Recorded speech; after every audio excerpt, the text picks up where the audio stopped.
Au tout début de sa fabrication, un miroir n'est que du verre transparent. Un robot pose chaque panneau à l'horizontale sur un transporteur à courroie qui les achemine au poste de lavage. Des pulvérisateurs projettent sur le verre de l'eau et de l'oxyde de cérium, une poudre dérivée d'un type de terre. Une série de brosses rotatives épurent et polissent les deux faces, éliminant ainsi les huiles et autres impuretés. Ensuite, d'autres pulvérisateurs sont utilisés pour rincer le verre avec de l'eau déminéralisée brûlante, car les minéraux contenus dans l'eau du robinet pourraient endommager les métaux appliqués par la suite. Le premier de ces métaux est de l'étain liquide qui sera appliqué sur le derrière du miroir. Il permet au second métal, l'argent, de bien adhérer puisque ce dernier ne peut coller sur le verre. Il durcira après quelques secondes de contact avec l'étain. On commencera alors à voir un reflet. C'est l'argent au dos du verre transparent qui le transforme en miroir. Des pulvérisateurs rincent l'excédent d'argent qui sera retourné dans le système. Deux couches de peinture serviront à sceller cet enduit d'argent. Cependant, la peinture ne suffira pas à le protéger à long terme. Donc, on vaporise d'abord une couche de cuivre.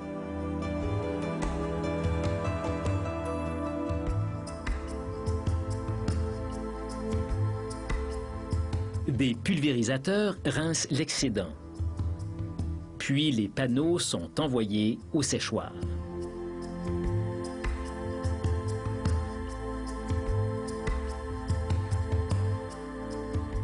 Les panneaux sont maintenant passés le côté cuivré vers le haut dans une coucheuse à rideaux qui applique un rideau de peinture sur la largeur de la courroie du transporteur.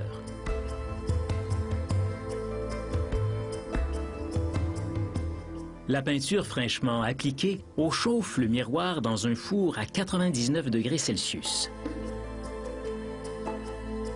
Maintenant, la deuxième couche de peinture. On utilise une couleur différente seulement pour différencier les couches. Cette fois, le temps de séchage est 2 fois plus long. Ensuite, on nettoie le miroir à l'acide afin d'éliminer tout résidu métallique, puis on le place à la verticale pour l'inspecter. Si on repère un défaut, comme une bulle dans le verre, on enlève cette partie du miroir.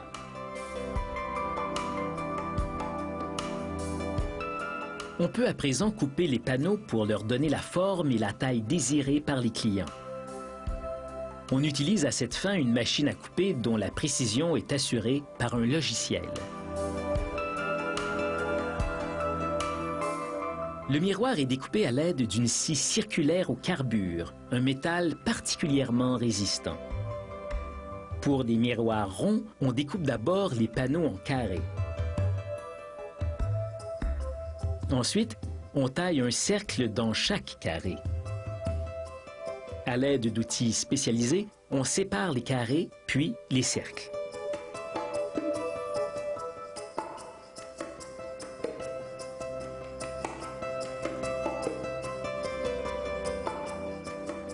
Si on veut fabriquer des miroirs biseautés, on utilise une machine à biseauter des formes. On taille le contour en biseau, puis on le polit à l'aide d'un oxyde de cérium concentré.